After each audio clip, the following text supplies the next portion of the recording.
Good morning. So, in the last 8 years, I've spent my life towards one main purpose alone, and that is to keep the body and mind system at 100 or close to 100% functionality. Well, in this journey, I have studied and developed many skills. One I want to talk about today, in this beautiful morning, is perhaps the greatest one of all. And if one's mind can begin to grasp and practice it, the whole life changes. Okay, the skill is, I call it, falling in and out of love. To fall, what is to fall in and out of love with life? It is to be absolutely in love with what you're doing right now, having a cup of coffee, a cup of good coffee, but being able to stop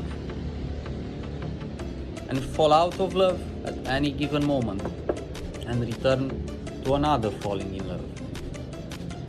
This applies especially to relationships, where if one can learn to fall in and out of love, to meet and grasp love, but not cling to it, not attached to it, in time, in gestures, in activities, no, just simply fall in and out of love. You can hug, it's beautiful. Hugging your true love is beautiful, but it is also an amazing test to practice the falling out of love. If you can hug your true love and stop at any given moment, if you can have sex and stop at any given moment, the mind can fall in and out of love. Then there is no more suffering. These are the fruits when this skill is developed at the master level. I do not possess it at the master level now in regards to food, as I cannot, for the present moment, fall in and out of love with food.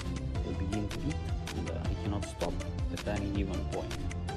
So, in a matter, it still controls me, because I fall in love with it and I grasp and hold on. The longer you grasp, the harder you grasp to food, to smoking, to pleasures, to pains, to persons, the more suffering. Try, do it with your hand. Meet them as they fall in love, fall out of love. And meet them as they fall in love, and one grasps and grasps and harder. And this one wants to go, but doesn't let it. How tiring does it feel? It doesn't want to let go. Eventually it will, because nothing is permanent. So eventually it does let go. It's left feeling a lot of tension and pain.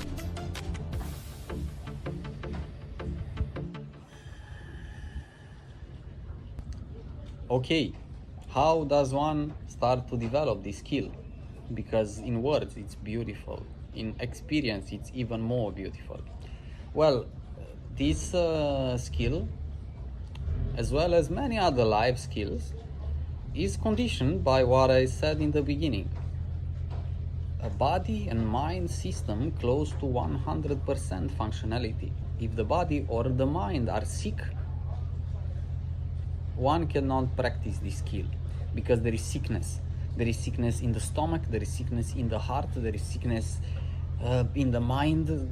There are no answers to pains, there are no answers to insecurities, there are no answers. The whole body and mind system is unstable. Philosophers of the Eastern world thousands of years ago spoke of it is madness to go into the mountain as long as the body or mind are unstable. So, body and mind functionality close to 100%. Well, we raise a beautiful question. If you're at 70% your whole life, if that has been its peak, then what is 100%? That is for you to experience and to find out. But the body and mind functionality all relates to some natural truths which go beyond the stories of the mind in the first place, and they relate to what food you eat, what air you breathe,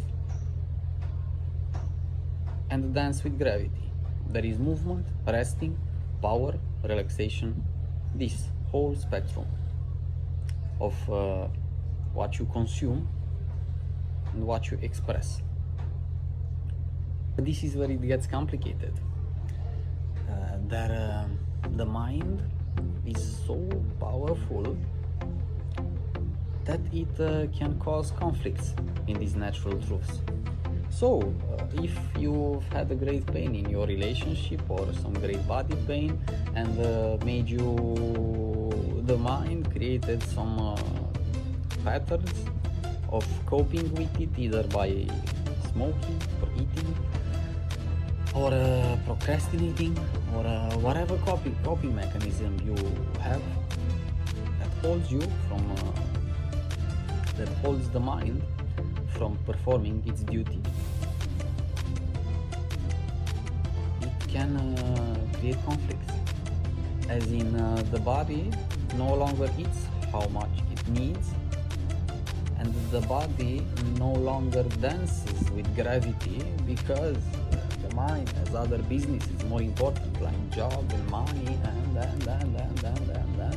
and so arise some conflicts in these laws of nature.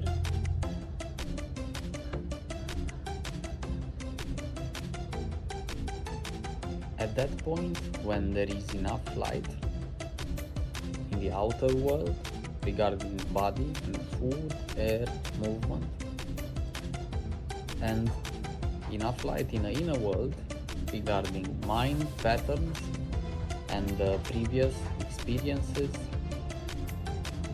and the simple observance of the continuous ongoing of mental images arising from contact with the outer world and giving rise to feelings, and the feelings give rise to more thoughts, and just light upon all the system,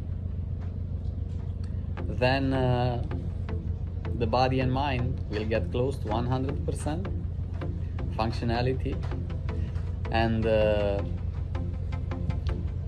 almost effortless, the skill of falling in and out of love will arise. And it's something really fucking beautiful, I tell you.